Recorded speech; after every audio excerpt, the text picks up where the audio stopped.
Welcome to chapter 21, the three gunpowder empires, as they're often known as, okay, or the three Islamic empires of the Middle East. We sometimes call these the three gunpowder empires. They're the three last kind of major land empires as sea-based empires are kind of taking over, okay? This is kind of a transition period that we're going to be kind of talking about. So exploration age has been going on, and while exploration age is taking over and Europe is kind of rising and really kind of rising, Europe is exploring the Americas, they're making direct contact with Asia. This is what's going on in the Middle East, okay? So we're very much in kind of the 14, 15, 16, 1700s. That's kind of, 14 to 1700s. That's kind of the era roughly that we're in for this chapter, okay? So we're looking at what's going on in the Middle East, and what's going on is we have three major empires, often known as the gunpowder empires, because they used, you guessed it, gunpowder. Don't you love it when it lines up like that, all right? And they were Islamic, okay, because they're in the Middle East, and this was the dominant religion. So for this chapter, if you can, I would grab the PowerPoint. That will be helpful. If you grab your questions, always helpful. And that T-graph that I posted for you, if you want to write that out on a piece of paper or if you want to print it off, that's going to make it really helpful, okay, for the Ottoman, the Safavid, and the Mughal, because you have three major empires. And so as we go through, what I would do is I would just I'm going to cover the Ottoman first, then the Safavid, then the Mughal. It can be hard to kind of keep track of them.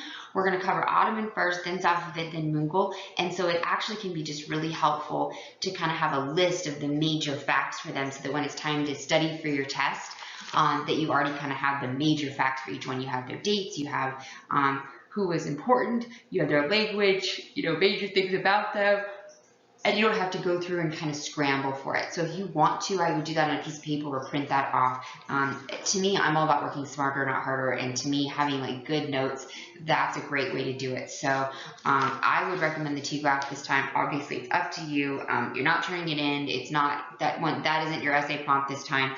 But it really is helpful on this chapter. And if we were in class, I would be putting that up on the board and having you do that just to help. Okay, so let's get started. So before we get into the three gunpowder empires, let's do a quick review of Islam, okay, right? So Islam is the last of the five major religions, right, that we talked about. It's going to arise in the Middle East in the early 600s. Who is the founder? Muhammad. What city? Mecca, right? Okay, the angel Gabriel reveals the words of Allah or God to him, and these become the words of the Quran, and then Mecca becomes a very important city within the religion of Islam, right? This is where people go and do their Hajj. The month of Ramadan is believed to be the holy month, right? When the words were revealed to Muhammad. After Muhammad's death, right, we're going to see a split within Islam, right? What are the two major sects?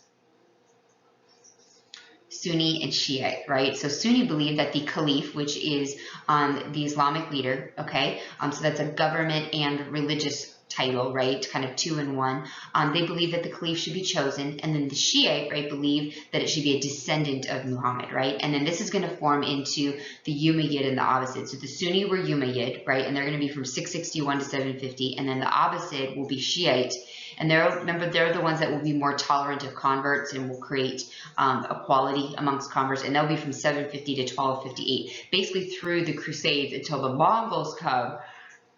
And we have the Golden Horde and the Ilkhan, right, which convert to Islam. And then we'll have Mongol Islamic rule of the Middle East until we have these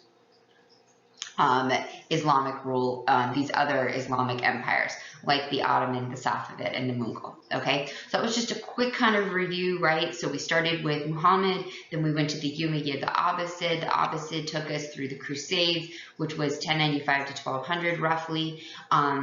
And then we had the Mongols, right, was the Golden Horde and the Ilkhan. And then we are going to go into these three major empires, okay? So the Ottoman, which is going to be all throughout the Middle East, present-day Turkey, around the Mediterranean. We're going to have the Safavid, which is going to be present-day like Iran, okay? Persia area. And then we're going to have the Mughal, which are going to be in present-day India, Pakistan area.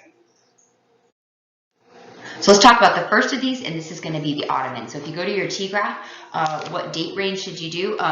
Speaking of your questions, what date range should you have for the questions? That should be 1500 to 1500 to 1750 is the date range for the chapter. Okay, geographic location, Middle East. You need to have South Asia because we are talking about India, but it's not India yet, right? So we would have Middle East and we would have South Asia. We would also put Indian Ocean because we are going to be talking about Indian Ocean a little bit. For key civilizations on your questions, you have 3.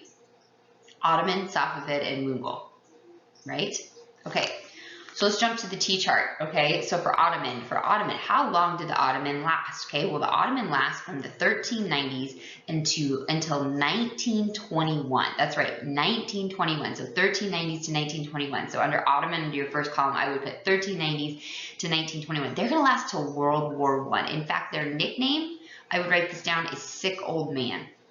That is right, you heard me correctly, Sick Old Man. And I have a little bit of a story later for you about this nickname and stuff like that, okay? More of a personal story, but it will help you remember, okay? Old Uncle Vernon, all right? You'll be like, what, Miss Hall? As per usual, I have weird things, you know what I mean? Weird stories help you remember things, okay? Just like the lemonade stand for Spain and Portugal, right? Okay, so their geographic location, what are the Ottoman going to cover? You know, what is the geography of them?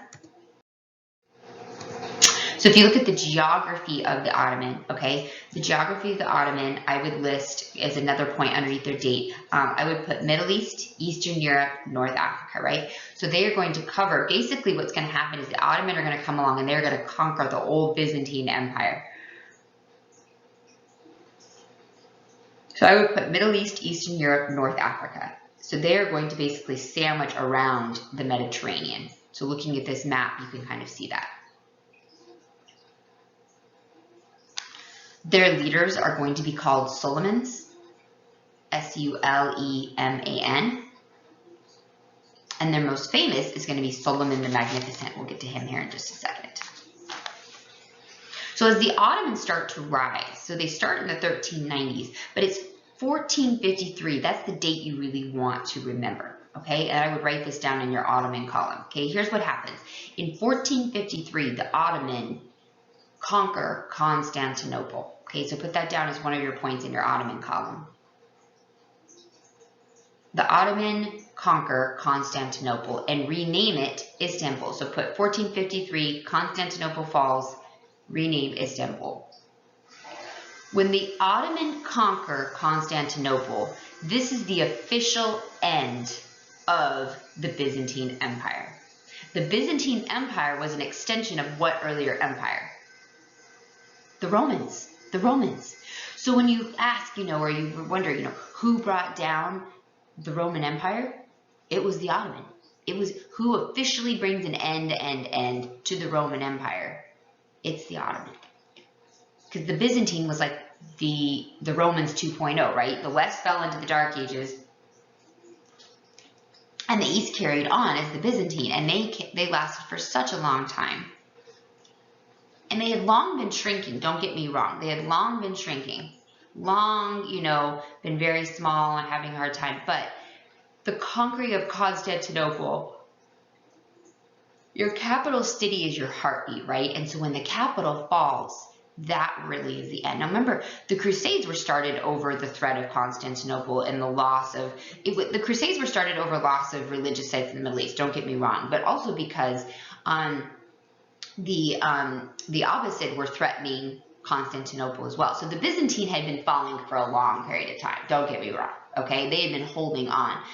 And then the Ilkhan and the Golden Horde come along and further increase that threat. But then it's finally the Ottoman, another Islamic empire, come along and who take Constantinople. So 1453, this is such a big date. This is one of those dates you have to know. This is a huge shift because it's not just the end of Constantinople that is renamed Istanbul, and Istanbul still exists today. It is the end of the Byzantine. It is the end of the Roman Empire. So put that on your list. End of the Byzantine/Roman Empire. Okay? That's a big deal. Definitely want to know that date for your test. Definitely you got to know that date in general. Got to know that date. Okay? Got to know it. There's just no way around it. Got to know it. And then the Safavid, so if you want to jump over to your Safavid column, so the Safavid are going to last from 1502 to 1722. So Safavid should be your second column. Put 1502 to 1722. And then underneath that, just real quick, for geography, put Iran or Persia. Iran, Persia. So you can see here in red, this is their geography. So they're literally going to sandwich up against each other. Now the Ottoman, jump back over to your Ottoman column. The Ottoman are going to practice Islam, but they are going to be Sunni. So put Islamic, but put Sunni. This is part of the reason it's good to take notes, because there's a lot of differences between these, and it can be really hard to keep track of. Okay. Now jump over to the Safavid, right, which we can see here on the map, which is present-day Iran. Now remember when I talked about the Shiite and how they were the smaller sect, and I've talked about this before, where our Shiite make up about 10% of Muslims, and where are most of the Shiite Muslims today? In Iran. Guess where we see them during the Safavid? Iran, okay? So under the Safavid column, okay, put Islam, but put Shiite. So this means that the Ottoman and the Safavid did not get along, because yes, from the outside perspective, right, well, they're both Muslim. Don't they both get along? No, because they are different sects of Islam.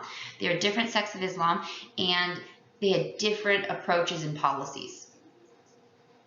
Okay, we're going to come back to the Safavid. Let's keep talking about the Ottoman for a second. So under Ottoman, you should have Islamic, but they were Sunni. They were very tolerant. That's another thing you want to put, very tolerant.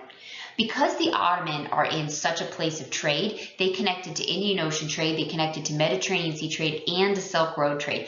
This was really the crown jewel of like trade, okay? And so the Ottoman are even though they're Muslim, they are motivated by trade. So their focus and expansion is not converting people to Islam, their focus is to control trade, okay? And we've talked about this before, that a lot of times the motivation for expansion is to control trade, okay? And this was definitely their focus, all right? So the Ottoman, in order to encourage trade, are going to be very tolerant. So on your T graph, put that they were very tolerant, okay, tolerant. So in Constantinople, when they renamed it Istanbul, there were a lot of Christians and Jews living there. They did not persecute them. Now, that doesn't mean that they were equal, but they did not drive them out. And even if you go to Istanbul today, it's a very multicultural city. It is dominantly Muslim. Don't get me wrong. It is dominantly Muslim. It has been that way for a long time, over 500 years and stuff. But there are a lot of historical Jewish and Christian sites, okay, that they did not destroy. They very well could have destroyed. They didn't, because they wanted outsiders to feel welcome. They wanted people to continue to trade. Constantinople, which then is renamed Istanbul, Istanbul is the only city in the world that's two places at once, right? It is in Europe and in Asia, and it is the connector in and out of the Black Sea, and it is the land bridge of trade. So if people are traveling by foot between Europe and the Middle East, which way are they going? Istanbul, Constantinople, right? So you have to be welcoming, otherwise people aren't going to come through. Trade will decline.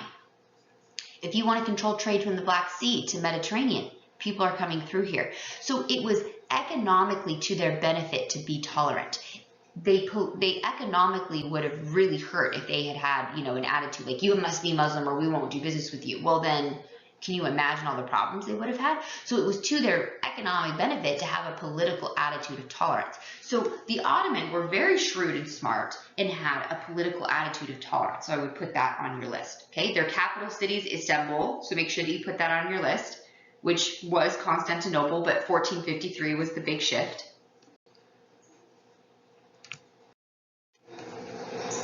And this signals, like I said, the end of the Byzantine. So this is a really big moment, okay? So the Ottomans started before 1453, but 1453, when they conquered Constantinople, this is just a huge shift in history where it has been so Roman Christian driven, and now it is now controlled by a Middle Eastern empire, and it is now Muslim. And going forward, still today, right, it is dominantly Muslim and still called Istanbul today. And it signals the end of the Roman Empire. And so that's why 1453 is such a big date. It's not just the conquering of this city, right? It is the nail in the coffin of the Roman Empire. And at its height, the Ottoman Empire, it's oddly going to kind of look like the boundaries of the old Roman Empire. They literally are going to encompass the Mediterranean and gobble up a lot of Eastern Europe, most of, a good chunk of the Middle East, North Africa, their goal really was trade. They tapped into Indian Ocean trade, Silk Road trade, and definitely were controlling Mediterranean Sea trade. So when we ask why was it that the Italians were not participating in Indian Ocean or in exploration age, trade and stuff like that, it's because they were so busy fighting with, they were super busy fighting with the Ottoman over trade. So the reason that the Ottoman didn't go further into Europe was because they were fighting Italian merchants in Vienna and other, in Sicily and the Mediterranean was a bit of a mess during this time because the Ottoman and Italian merchants are fighting constantly over controlling trade. And so trade is just going like crazy, and Indian Ocean trade is really huge during this time. So it's going through Southeast Asia, through the Indian Ocean, up through the Middle East, through the Mediterranean to Europe, okay? And this is why Spain and Portugal are trying to bypass that, because they want that direct trade so that they're saving money. And the Ottoman are a big part of this. So this is why they had that tolerant attitude, right?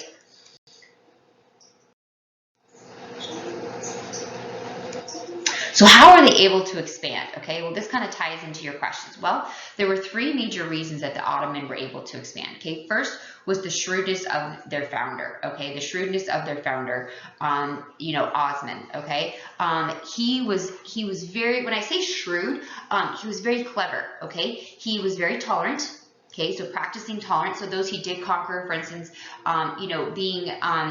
conquering people in Constantinople or other Christians and Jews, practicing tolerance was important. Culturally diffusing, combining the old and the new. So taking, new ideas and old ideas and combining them. So taking the best of both worlds, the best of the old and the new, and combining that. Practicing cultural diffusion. Okay, so not just imposing his culture on people, but working with what was there. And was very, very clever. Okay, he was a businessman. All right, first and foremost, he was about making money. And so he knew that he had to come in with a balanced approach or it was going to throw it off, because he knew he had a geographic advantage. When you have, number one rule of real estate is location, location, location.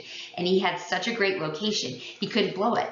He had to be really careful about how he approached this, okay? Second thing, geography, location, location, location, right? They controlled the link between Europe and Asia. And what was that link? Constantinople, Istanbul. So when they conquered this city, this made them so powerful, so powerful. This is why of the three empires, they were the most powerful. Of the Ottoman, the Safavid, and the Mughal, they were the most powerful because their location, location, location. Number one rule of real estate. What's the number one rule of real estate for value? Location. You could have a crappy house, a rundown house, right? But if it's on a really good street, it could still be worth a lot of money. You could have a gorgeous house, but if it's in a really rough part of town and there's a lot of, shady stuff going on and there's crime and drugs, let's be real, people aren't going to want to spend money on it. That's just the reality. I don't care how nice it is on the inside if the outside, isn't looking good. So their location could not be better in controlling that link. So make sure in your response, this is basically covering number one, which I believe is the SAQ on your questions. These are the three, okay? And then they created a really balanced military. So combining the old and the new, some of that shrewdness. So they combined like the traditional Turkish horsemen with new technology, like gunpowder, like cannons. This is part of the reason they were called the gunpowder empires, because they incorporated gunpowder into their fighting and stuff like that. The Ottomans slowly expanded, okay? So they brought an end to Constantinople, right, in 1453.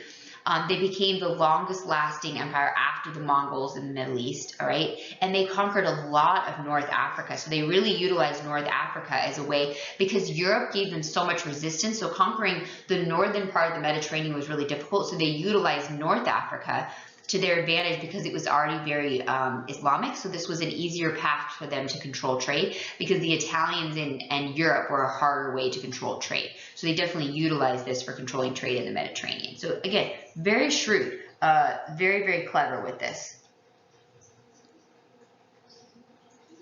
And they had a lot of trade wars with the Italian merchants, Venice in the 1400s, This is part of the reason that the Italians did not participate in the exploration age, because they were so busy. They were already involved in trade in the Mediterranean, okay? So The Ottoman did have a problem. As they conquered the Byzantine, they had a ton of Christians that they conquered. There was a very large Christian population in the areas that they conquered because of the Byzantine. So the question kind of becomes, what do you do with all these Christians? You can tolerate them, but you still have a lot of Christians, which does conflict with your dominant culture, which is Islamic.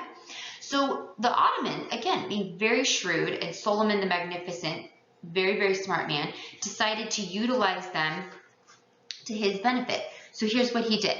He is going to create what was called the Janissaries, okay? He is going to take these Christians and turn them into foot soldiers, okay? And he's going to create them as his front line in his military. To me, as a leader, this is like brilliant, okay? So you're taking something that's in your empire that you don't particularly like. Do you know what I mean? Like, he tolerated the Christians, but let's be real, he probably wasn't thrilled that there were so many of them. He's like, what can I do with these Christians? What can I do so that they have purpose, so that they're serving my purpose and they're not getting in my way? Make them the front line of your military. Use them for your benefit. I mean, it's kind of brilliant. It really is. It's pretty brilliant, okay? And Solomon the Magnificent was a very smart man. He was shrewd. Like I said, clever. Shrewdness means, clever, smart, cunning, good strategist. He probably would have been a good general, and so they were very balanced in their military approach. They had a cavalry, bow and arrow, they had gunpowder, they had cannons, and they had a very, very large foot soldiers, which they equipped with these Janissaries, which are these Christian soldiers, which they basically harvested or collected left over from the Byzantine, which from a strategy standpoint was very, very smart.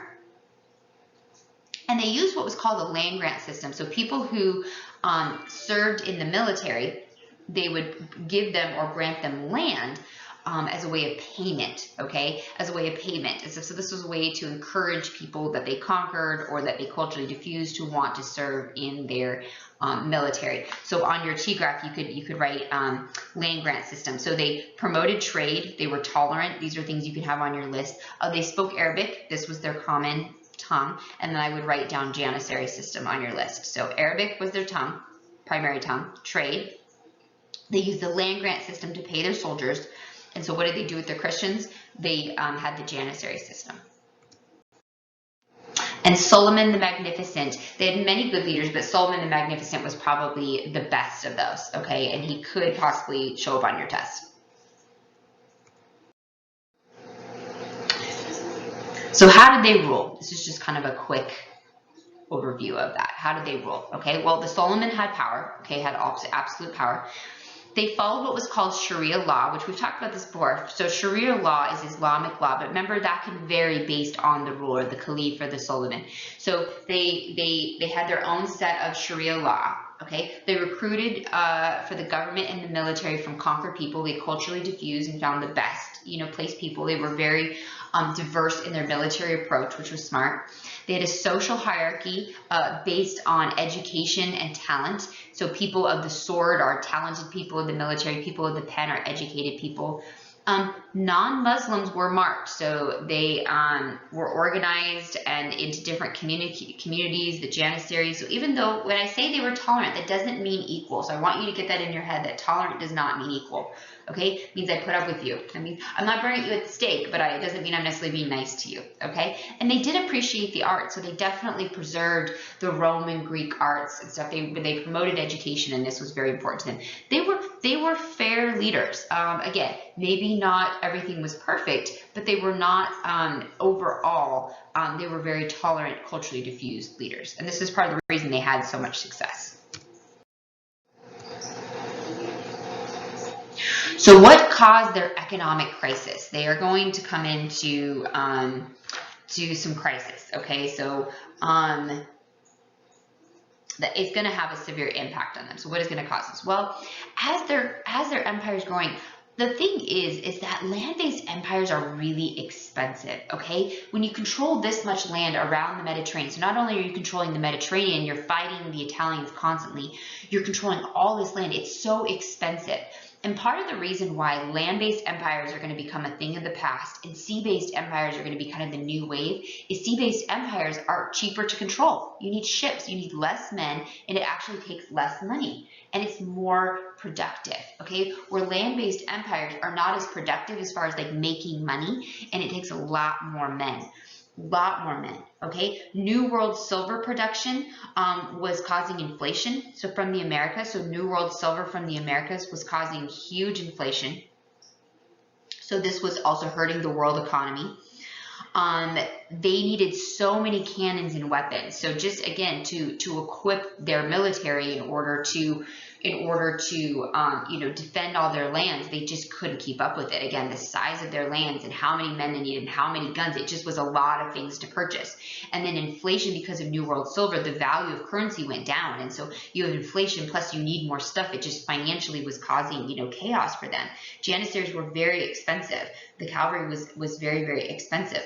And they literally, they fixed income, yet there was inflation. So imagine if you're making $50,000 a year, but inflation is going up. So if it costs, last year, if it cost $1 for a loaf of bread, and this year it costs $2 for a loaf of bread, or if last year your electric bill was $100 a month, this year it's $200 a month, yet your income remains the same, people's quality of life goes down, right? You're saying, well, your income's the same, yes, but cost of living goes up. So the economic military crisis is, it's expensive to run a land-based empire. It's just expensive, you need a lot of guns, you need a lot of cannons, you need a lot of men, and with inflation, it just got so expensive, they just couldn't keep up. And so the New World silver, cost of living, and then they fixed income, which didn't help. People's quality of life went down. So what are some similarities or differences between the Safavid and the Mongol Empire, or sorry, the Safavid and the Ottoman empires? Well, a similarity is that both of them used the land grant system. So the Ottoman and the Safavid used this land grant system. So if you served in the military, then you would get these piece of land, for your time of service. Okay, it was a helpful way, to pay your people. Okay, and stuff. But their differences are going to be, all over the place. Okay, and I believe that this is number 3, or this is definitely in your question. Okay, so a similarity is they both use the land grant system. They both participated in trade. So sea-based trade was important to them. They participated in Indian Ocean trade. So trade was important to them. Okay, but what was the difference? Well, the Safavid were Shiite, whereas the Ottoman were Sunni. Okay, they were different sects of Islam. The Ottoman were very tolerant, so they had a lot more trade and were more successful because of their location. Whereas the Safavid were not tolerant, and so it was really hard for them to have trade partners because they weren't tolerant. And a lot of those trade partners were Sunni or were Christians because they were Europeans. Because Europeans were starting to trade in the Indian Ocean in the 1600s. Remember, the Portuguese came around the Cape of Good Hope in the late 1400s, and other Europeans are going to start to show up in the Indian Ocean in the 1600s. So the Safavid are not only a different sect of Islam, but because they're not tolerant, trade is really going to decline for them. Another difference, the Ottoman, so you could go to your T-graph. So we said that the Ottoman, their main language was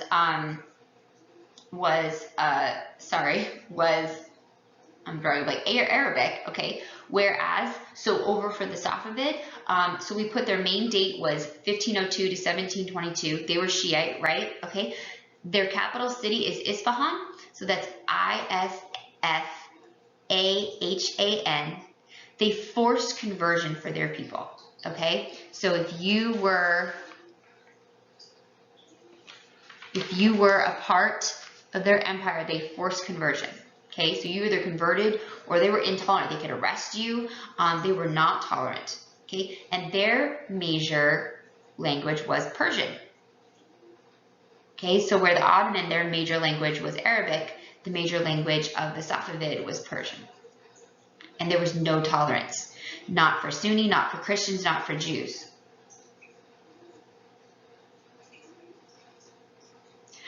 They will have far less trade for a couple of reasons. One, their capital city is going to be landlocked. If you look back at the map, I can't go back because I'm recording, but if you look back at that map we were just on, you can see that that their capital city is landlocked and stuff. And again, sea-based trade becomes the new wave of the future. And so the fact that their capital city is landlocked doesn't make it very accessible. Whereas Istanbul is accessible by land and by sea, right? You can get to it by the Mediterranean and the Black Sea and by land. So it's the best of both worlds. And so this definitely hurts the Safavid economically. So the Safavid will have less trade. So I would put that on your T-graph. And then I would put less trade due to intolerance and then inflation. The major things that the Safavid are known for, though, are their rugs. Their Persian rugs. You've ever heard of like Persian rugs? That comes from the Persians, which is from the era of the Safavid, which is what they're known for.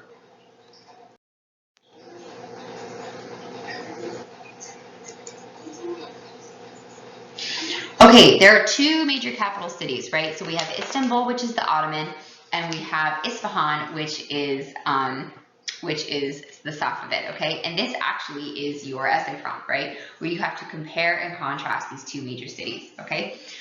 These two major cities have a lot of similarities, but they also have a lot of differences, okay? You know, these cities are very similar in their designs. And you can kind of see that, you know, they're both, so the designs of these cities are very, very similar. A major difference of these cities is their geography, right? Accessibility. And I kind of pointed that out on the last slide. You know, one is very accessible by land and by sea. The other is landlocked, okay? And they're very different in their culture, okay? As far as the experience you're gonna have, what's practiced, the language, and the tolerance that you'll experience with them. They are microcosms of their empire. So even though they're a city, right, they are representations. You go to a capital city, it's a representation of that country. And they both are that, okay? So the designs of the cities are very similar. You know, they're designed for walking. Wheeled vehicles or carts are very rare. They're very windy, narrow streets. Women are restricted in public, so this was common in Islamic areas and stuff like that. So that was common between the two cities. The geography is very different, right? Isfahan is landlocked, where Istanbul has access to is not landlocked, right? You know, Isfahan only has land-based trade, so Silk Road. If it's going to have trade, it's only going to be Silk Road. Whereas Isfahan, it has Silk Road trade, it has Black Sea trade, and Mediterranean Sea trade. So it has access to so many, and it links Eurasia. The cultural differences, you know, Isfahan is monoculture, one culture, and that is Shiite, right? Very intolerant, not multicultural, and persecution, and so there's a lack of trade going on. Whereas in Istanbul, very multicultural, it is dominantly Sunni, but you have Christians, you have Jews, you have Shiite, you have Sufi, you have Sunni, you have all different kinds, very multicultural, religious tolerance. In Istanbul, you have Arabic being spoken, whereas in Isfahan, right, you have Arabic and Persian being spoken. So you have major differences in these areas. So as a result of that, Isfahan is going to have a harder time economically, whereas Istanbul is going to be a thriving metropolitan city. And then the third of these major empires is going to be the Mughal, okay? Mughal is Persian for Mongol, all right? So on your T-chart, I would put Mongol above that, or, you know, somewhere near that, just to kind of give yourself a little, you know, hint or something like that, okay?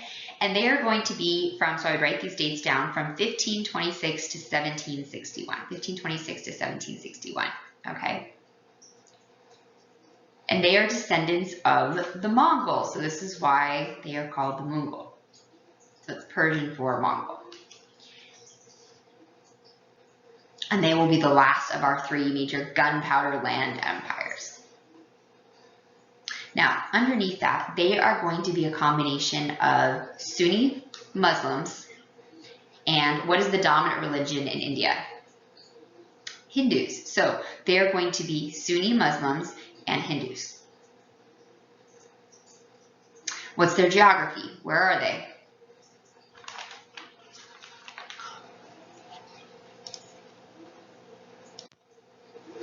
Okay, and they are in present-day India, right? So I would put present-day like Pakistan/India or South Asia. That's going to be their dominant location. Okay, and their overall attitude is going to be tolerant, and here's why. Okay, because what is the dominant religion in India? Hinduism. And in their history, they are not used to being ruled by outsiders. If you look at their history, the two exceptions where they have centralized rule are the Mayuran, which were from 322 to 185 BCE, and then the Gupta from 320 to 550 CE. Okay, so they've had over 1,000 years. It's not since 550. And now it's 1526 have they had centralized rule. Over 1,000 years since they've had centralized rule. And here now we're going to have centralized rule again. So this is going to be a huge struggle to have a minority foreign Islamic rule over a majority native Hindu people. Do you know what I mean? Like you're just asking for conflict. So the origins are from Timur, okay, who is a descendant of the Mongols. So he will invade and will conquer these territories, okay, and will set up the Mongol Empire.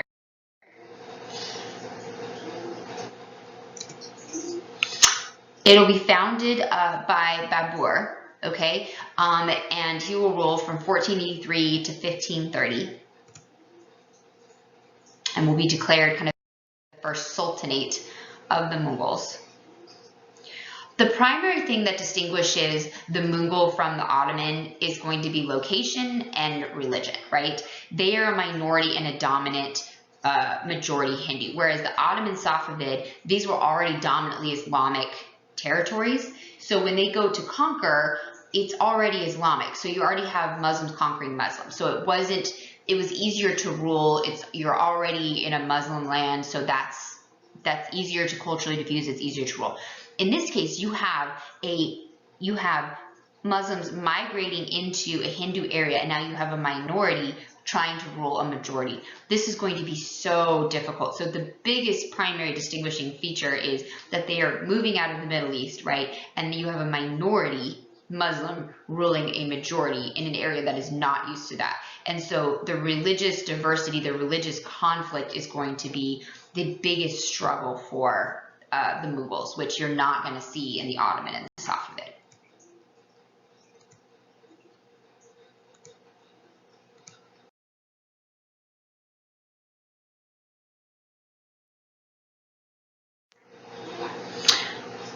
They will start small, and then over time, the Mughal Empire will be able to expand very well because they had to take a policy of tolerance, okay? When they expand, they will get a lot of resistance, but they will have their biggest success under a ruler called Akbar. So A-K-B-A-R, and you can see him here on this list, okay?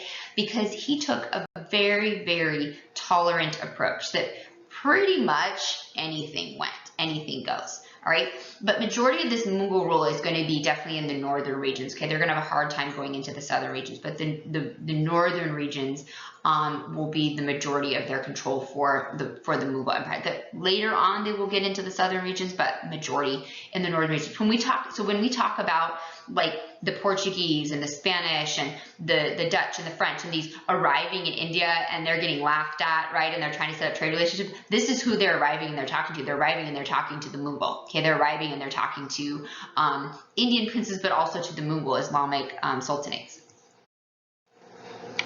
So probably the most famous of all the leaders is going to be Akbar, all right? So I would write him down on your list. So Babur was the founder, but his grandson Akbar is going to be definitely the one of the keys to success, the most successful, famous leader of the Mughal, okay? And the big question is going to be why? Well, he promoted religious tolerance. When you read about him, I think some of it was he was smart, but second, I think he was personally just very curious about other religions, okay? So he married, now he had many wives. He had over, I think it was close to 2,000 wives, okay? Can you imagine having 2,000 wives? Like, we did the math one time in class, and it was like you would see your husband like every, it would take years, you know, like every time he saw you, he'd be like, what, I don't, you know, oh, you look so different. You're like, yeah, I've aged 5 years, you know, like, yeah, I look a little different now, you know. I mean, he had so many wives, so many wives. It would be years and years before, you know, you'd see him. But he married a Hindu princess, and some of his favorite wives were his Hindu wives. And so this helped to show cultural diffusion. He eliminated the non-Muslim tax. So that's a big one. So if you think over back when we talked about the Umayyad Abbasid, you know, creating a fair tax, that was a big deal. Now, to Islamic leaders, this did not go over well. Okay, they felt that if you were not Muslim, you should pay a different tax. So he just created an equal tax. And this did not go over well to his Muslim advisors. But to him, this went over well, and the people of India liked it. So even if he wasn't a Hindu, you know, again, it's why would people risk their lives to overthrow him? You're not paying a separate tax. People, we see this all the time. People not like who's in charge. Think about the political climate we've lived in today. They've, you know, been very divisive. People either have loved who the president was or have been really upset by the elections or who the president is. You know what I mean? Very, very divisive. But very few people are ready to go and like risk their life over it. Do you know what I mean? Unless your day-to-day life really changes, people aren't willing to do that. So when he gets rid of the non-Muslim tax and it's fair and everybody pays the same tax, it's kind of like, oh, I might not like who's in charge, but I'm not willing to go die for it. So Akbar was really good at creating equality and showing tolerance, and this went a long way for the Islamic minority.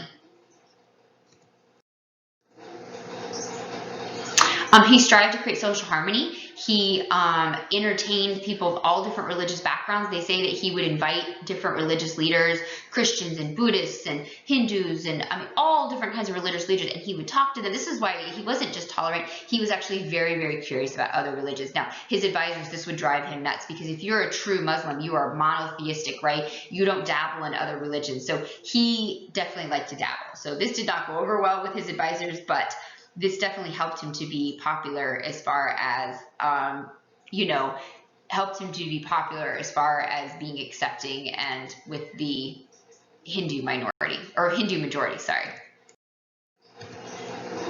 Now, his successors, with each generation, unfortunately, this started to weaken, okay?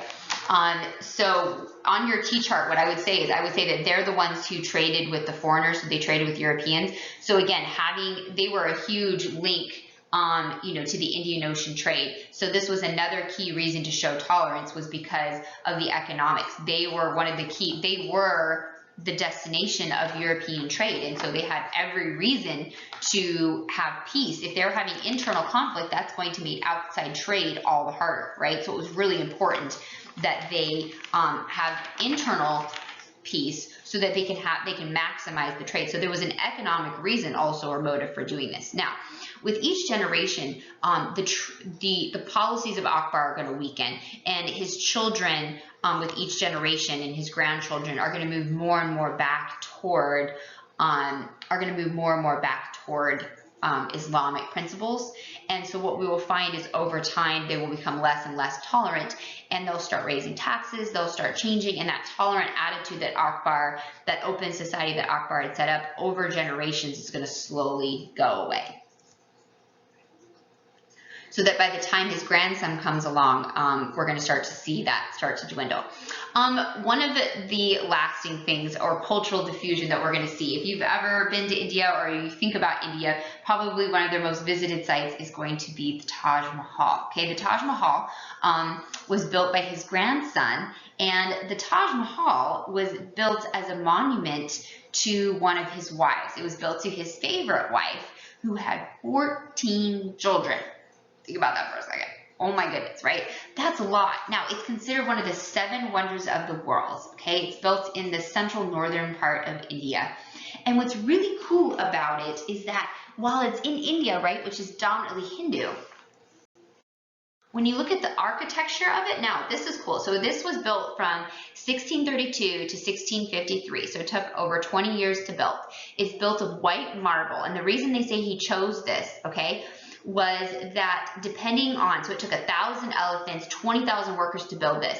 And depending on the time of day, the color of it changes It's one of the most visited sites in India. It receives between 2 and 4 million visitors a year.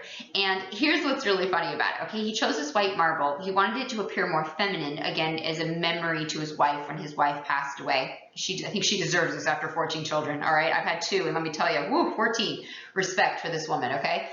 And it's an incorporation of Persian, Turkish, and Indian architecture. So even though this is in India, which is dominantly Hindu, you see these domes, which are synonymous with Islamic, Middle Eastern architecture. So you see a cultural diffusion, right, represented here. And what's cool about this, okay, this always gives me a chuckle, okay, is depending on the time of day, the color of the time of day when the sun hits the white marble, the color of the Taj Mahal changes, okay? It slightly changes. And it was said that he chose this to reflect the, are you ready for this? The many moods of a woman. I know. I'm not joking. I know. This always gets a chuckle, okay? This always gets a chuckle, okay? Some of you are probably going, well, this is kind of true. Women's moods can change. This is true, so can men, but I always get kind of a chuckle out of that, all right? This could be good, this could be bad, I don't know, take it as you will, but I always kind of get a chuckle out of that, okay? But I always find it really interesting that one of the most memorable sites in India is actually built from Islamic influence, okay? So it shows in history sometimes the things we value most don't necessarily represent truly the dominant culture, right? It shows cultural diffusion. Just as in Russia, right? When we see the Golden Horde and the Islamic influence in Russia, the domes, which was supposed to be dominantly Christian, actually we see is Middle Eastern architectural influence there as well. So their decline after Akbar's great-grandson, we're going to see the resuming of taxes on Hindus and persecution, and this is going to lead to revolts. And so slowly but surely over time, we're going to see rebellions, and then this is going to open the door for Europeans to take advantage of this weakening society. And then we'll talk about later on how Europeans basically use this divide and conquer tactic. And the English and the French will take advantage of this and will utilize this division between Muslims and Hindus, and will bring an end to the Mughal Empire. There is a clashing of Hinduism and Islam, okay, and this clashing actually creates a blended religion, Sikhism, all right? So it's a blending, it's a belief in the unity of God, a belief in reincarnation. It rejects the caste system. So you kind of take some of the major ideas of Islam, it's a belief in unity of God, or kind of the idea of one God. So it kind of takes the monotheistic aspect of Islam, takes the idea of many lives of Hinduism, but rejects the caste system. And then we see Sikhs or Sikhism, so a kind of a smaller sub-religion that comes out of these two. So to wrap up this chapter, why is it that Ottoman, Safavid, Mughal empires decline and sea-based empires, trade empires increase? And here's the reality of it: finances. Okay, it really comes down to finances. It's very expensive for the Ottoman, the Safavid, the Mughal. It's expensive to maintain land-based empires. It's expensive to maintain soldiers. It's expensive to maintain the silver devalued currency, which made it hard to pay and economically keep up. It's just expensive to maintain land. You don't make as much money off of land. Sea-based trade, it took less military, less resources, and more money. Working smarter, not harder, so to speak. There was more money to be made. It was harder to make money from land-based empires. And so it just becomes the old school way of doing it. It's like the way of like sending an email versus sending snail mail. It's just faster and it's free, right, to send an email, versus if I put it in snail mail, I have to pay for a stamp, I have to put it in the mail, I gotta wait 2-3 days. It's just the land-based empires become outdated. The technology it takes, the land grant system, they fell behind. They literally didn't have land to give to people. The influx of silver created inflation, and there was it took too many people in order to do it, and it caused economic issues. And so the sea-based empires that Europe now is going to really be promoting will overtake the gunpowder empires. The Ottoman will hold on for quite a while. The old man, the sick old man, which I'll tell you that story later on, why they get that nickname, the sick old man. The Safavid will decline because of their intolerance, and the Mughal, because there was so much interest in their resources, the Mughal, unfortunately, like anyone else, is eventually going to fall victim to the Europeans and their trade. The Europeans were only for so long going to allow the trade relationship to go on when they could basically take the resources for themselves. And we're going to see that taken from them in a later chapter with imperialism. Okay, so that wraps up this chapter. Hopefully you have your T-graph, and we covered the questions pretty well. If you didn't, you can go back and you can get those from the outline or going back and looking further in the book. All right, have a great day.